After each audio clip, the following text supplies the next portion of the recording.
In 1986, a dive instructor scouting for hammerhead sharks off the coast of Japan found something that should not exist. 90 feet down, carved into the seabed, sat a structure with straight edges, right angles, and stairs. For almost 40 years, archaeologists have argued about what it is, and the ocean still is not giving up the answer. The man who found it was named Kihachiro Aratake. He was not looking for ruins. He was looking for a good dive spot to bring tourists to see hammerhead sharks, which pass through these waters every winter. What he found instead was a formation nearly 500 feet long and 90 feet tall, with flat terraces, sharp 90-degree corners, and a feature that looks unmistakably like a staircase, wide enough to walk up. He surfaced, and he did not tell anyone it might be natural. Word spread slowly at first, mostly among local divers, until a geologist heard about it and decided to see it for himself. That geologist was Masaki Kimura, from the University of the Ryukyus. He would go on to dive this site more than 100 times over the following decades. And what he came up with split the scientific world in half. Kimura did not just say the structure looked man-made, he said he could prove it. He pointed to features that are difficult to explain as pure erosion, including a trench running in a straight line for dozens of feet, 2 large standing pillars set apart with unusual symmetry, what appears to be a carved image resembling an animal, and, most controversial of all, markings that look like they could be characters or symbols. He gave names to different sections of the site, including one area he called the main terrace, and another he nicknamed the stone stage. He estimated the structure was carved during the last ice age, when sea levels were over 300 feet lower than they are today. That would put its construction at around 10,000 years before the present. 10,000 years before the present. That is before Stonehenge, before the pyramids of Egypt, before agriculture existed almost anywhere on Earth. If Kimura is right, this would not just be a curiosity sitting off a small Japanese island. It would be evidence of an advanced civilization capable of large-scale stone construction thousands of years before we thought that was possible anywhere on the planet. But most geologists who have studied Yonaguni disagree, and their argument is not weak. The rock at Yonaguni is a type of sandstone that naturally forms with sharp bedding planes, meaning it tends to fracture along flat, angular lines rather than crumbling randomly. Geologist Robert Schoch from Boston University dove the formation himself specifically to test Kimura's claims. His conclusion was that the site is a natural feature, shaped almost entirely by fracturing and erosion along these existing weaknesses in the rock, not by human tools. Schoch pointed out that this same type of stepped, angular sandstone formation exists elsewhere in the region above water, where nobody claims it was carved.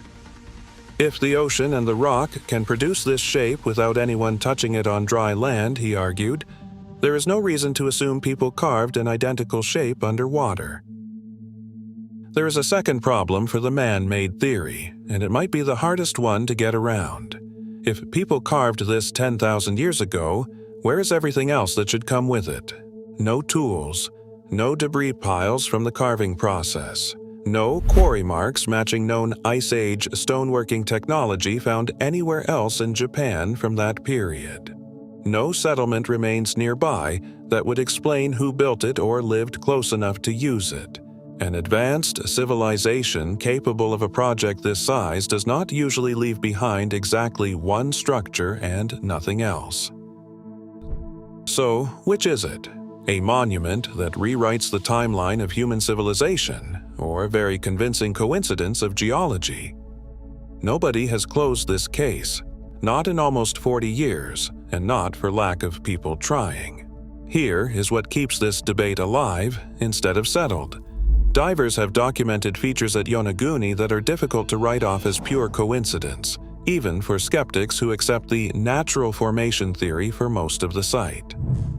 2 nearly symmetrical standing pillars spaced apart in a way that natural fracturing rarely produces on its own.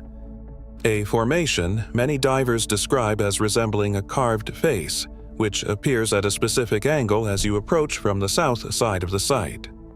And drainage-like channels cut into the terraces that would make practical sense if this were designed to shed rainwater during the period it was above the surface, a detail with no obvious geological reason to exist naturally in a formation this size. Kimura also pointed to something else that strengthens his case. Nearby, smaller formations with similar stepped, angular characteristics exist off the coast of Okinawa. If Yonaguni were one freak occurrence, that would be easier for skeptics to dismiss as an unlikely coincidence. A repeating pattern across multiple sites is harder to wave away with the same explanation each time. There is also a cultural thread running underneath all of this that is worth knowing about.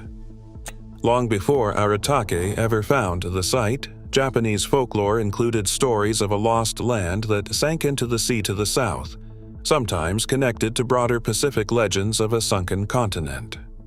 Nobody is claiming those stories are literal proof of anything, but it is a strange detail that local legend already pointed towards something submerged in exactly this direction, decades before anyone had equipment capable of diving down to check. The site is not sealed off from the public either, which is part of what keeps this debate alive year after year, instead of fading into obscurity. Local dive operators on Yonaguni Island still take visitors down to see the formation regularly, weather and current permitting, since the site sits in open water rather than behind any kind of protective barrier. That means thousands of divers, not just a handful of credentialed researchers, have now seen the terraces, the pillars, and the so-called stairway in person. Many of them come back with the same reaction Aratake had in 1986. It does not look natural, even if the science eventually says otherwise. That accessibility has also made Yonaguni one of the most photographed and filmed disputed archaeological sites on the planet, which is unusual for something this contested. Most controversial ruins are either destroyed, restricted, or so remote that only a small number of people ever document them firsthand. Yonaguni is none of those things. It sits in clear, warm water, close to shore, open to anyone certified to dive it, and yet, decades of documentation from all of those visits still has not produced a conclusion everyone agrees on. Yonaguni is not an isolated mystery either. It is part of a pattern showing up in multiple places around the world, of structures that do not fit the accepted timeline for when organized construction was supposed to begin. Off the coast of India, sonar surveys have picked up geometric formations in the Gulf of Kambat, submerged when sea levels rose dramatically after the last ice age ended. In Turkey, the site of Göbekli Tepe forced historians to move the accepted start date of monumental construction back by thousands of years, almost overnight once it was properly excavated. In Egypt, new scanning technology keeps finding chambers and voids inside structures that archaeologists assumed had been fully mapped centuries ago. Every one of these cases shares the same shape. A discovery that does not fit the existing timeline, followed by decades of argument between mainstream and alternative researchers, followed by no clean final answer that satisfies everyone. Yonaguni fits that pattern almost perfectly, which either means it is simply another coincidence in a long list of coincidences, or it means the pattern itself deserves more attention than any single site does on its own. This is not a closed case sitting untouched since the 1990s either. Newer multi-beam sonar surveys have mapped the surrounding seabed in far more detail than Aratake or Kimura ever had access to during the original dives.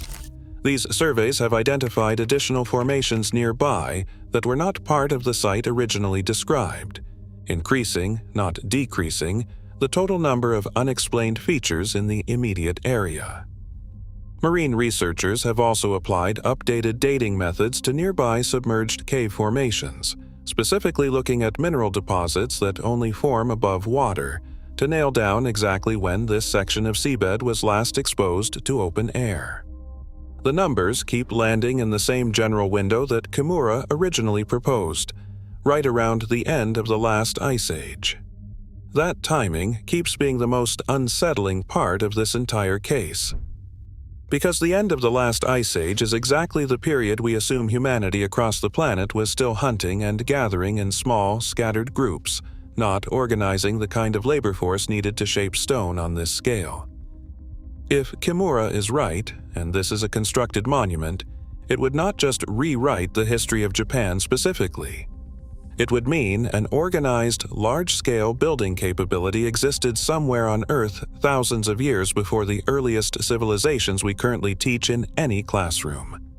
It would mean an entire chapter of human capability existed, and then sank beneath the ocean, and left almost no other trace anywhere on land for us to find. And if the geologists are right, and it is entirely natural, then Yonaguni is still one of the strangest coincidences in the geological record available anywhere in the world. A rock formation that, through nothing but fracturing and erosion, happened to produce right angles, stairs, symmetrical pillars, and drainage channels, arranged in a pattern that every human diver who sees it instinctively reads as architecture rather than accident. Either answer is strange. Neither one is comfortable, and that discomfort is exactly why this site still gets studied, and argued about, decades after it was first found. It is also worth asking why a definitive answer has taken this long to arrive, when the technology to test these claims properly already exists elsewhere in archaeology. Ground-penetrating radar, precise core sampling, and laser scanning have all been used to settle disputes at land-based sites in a fraction of the time this debate has run. The difference at Yonaguni is depth, current, and jurisdiction. Underwater archaeology at this scale is expensive, difficult to fund, and does not always attract the same institutional backing that a land excavation would. That gap between what is scientifically possible and what has actually been funded is, in its own way, part of why this mystery has survived as long as it has. Almost 40 years after Aratak's discovery, no full excavation has ever been approved at Yonaguni. No core samples have been taken from deep inside the structure. No definitive, universally accepted dating of the carved surfaces themselves currently exists. Japan has never funded a complete, large-scale archaeological investigation of the site, and it remains, technically, an underwater feature rather than a protected archaeological monument. So the debate has not ended because the evidence ran out. It has ended, for now, only because nobody has gone back down with the resources needed to actually settle it once and for all. Until someone does, the question stays exactly where it started in 1986. Is this the oldest man-made structure ever found on Earth, built by hands we know almost nothing about? Or is it the ocean's best trick yet, a coincidence so convincing it has fooled divers, geologists, and archaeologists for 40 straight years?